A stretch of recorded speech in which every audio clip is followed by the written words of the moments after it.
Welcome to our channel, HASHMICLINICS. All right, let's dive into a clinical study of a remedy that I think is far too often overlooked, especially in cases of profound debility and gut issues. We're talking about Alstonia Scholaris. So, we start with the source, the Alstonia Scholaris tree. The bark of this tree is loaded with alkaloids, and it's been a real cornerstone in Ayurveda and other traditional medicines for centuries.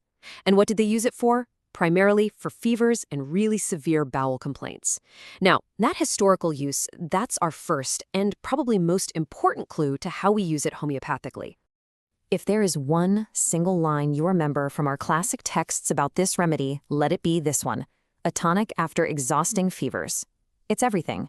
It really is the therapeutic axis that the entire Alstonia picture rotates around. It points you directly to a state of complete vital depletion, where a patient just can't bounce back, especially after a major fever. So here's our game plan. We'll start with its roots, then build out the guiding symptom picture, and then we'll really focus on how to use it in the clinic, including some crucial comparisons to other remedies. Okay, first things first, let's get the context right. Understanding how this plant went from being a traditional cure-all to a very precise homeopathic tool is really key to getting a solid grasp on its sphere of action. You see, its homeopathic identity is pretty much a direct reflection of its history. It's no coincidence that the core indications are profound weakness, diarrhea, and that post-fever state.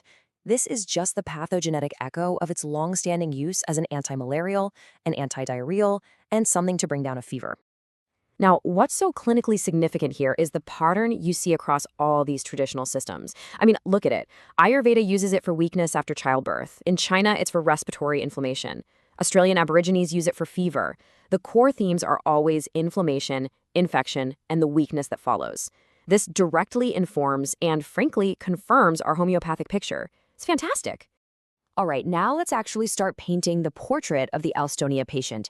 And to do that, we have to start by defining the very specific nature of their debility. This right here is the central pathological keynote. Let's be really clear about this.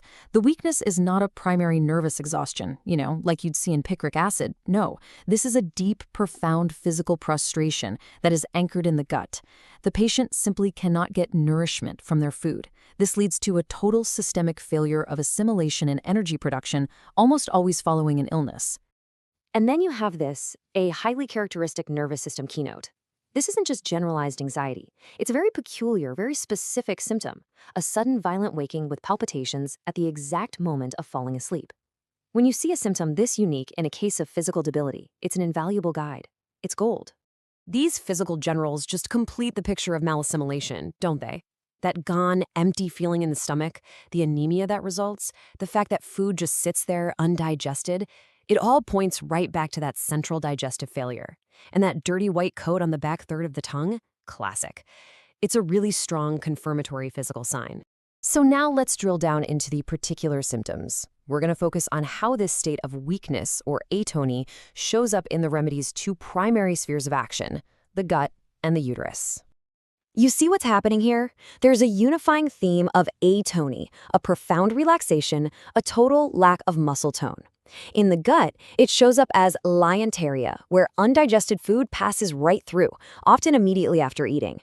And in the pelvis, we see the exact same weakness, just expressed differently. It's that classic bearing down prolapse sensation, as if the organs are just weak and completely unsupported.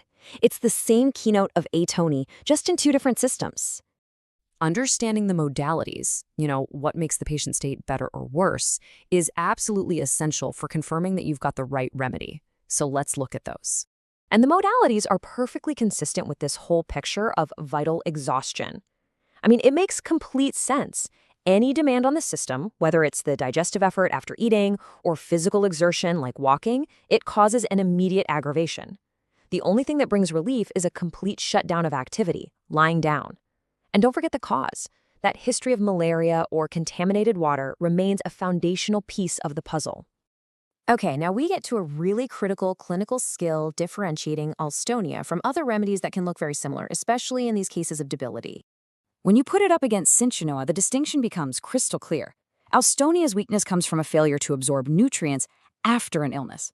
Shina's weakness comes from a direct loss of vital fluids. But here's the key clinical differentiator, the thing you can see and touch, the abdomen. Alstonia's is empty, sunken. Shina's is famously bloated, tight as a drum, and full of gas. And what about when we compare it to phosphoric acid? I mean, it's another top remedy for painless, debilitating diarrhea. Well, here, the cause, the etiology, is your guide. Phosphoric acid stability starts in the emotional or nervous sphere, usually grief, disappointment. For Alstonia, the debility is born from a purely physical insult, like a bad fever. For Alstonia, the mental state is a consequence of the physical weakness, not the cause. All right, so let's distill all of this down into some really actionable points that we can take right into our clinical practice. These are the prescribing pearls. Think of this as your reliable 4-step clinical guide.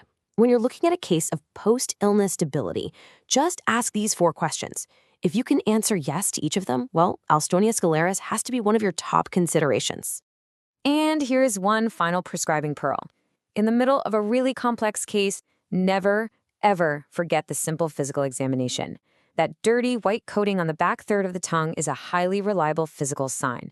It can often be the one single confirmatory symptom that just locks in your prescription. So I'll leave you with a final question to think about for your own practice.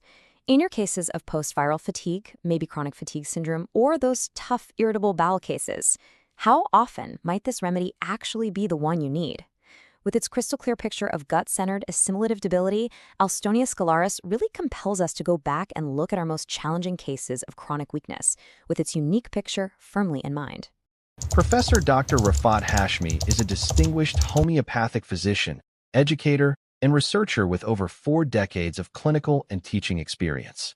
He is widely respected for his deep command of materia medica, repertory, and constitutional prescribing, combined with a practical, patient-centered approach.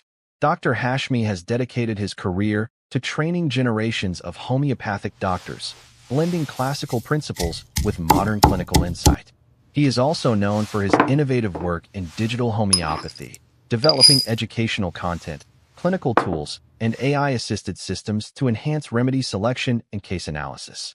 With a strong commitment to ethical practice and lifelong learning, Professor Dr. Rafat Hashmi continues to guide, inspire, and elevate the standards of homeopathic education and patient care.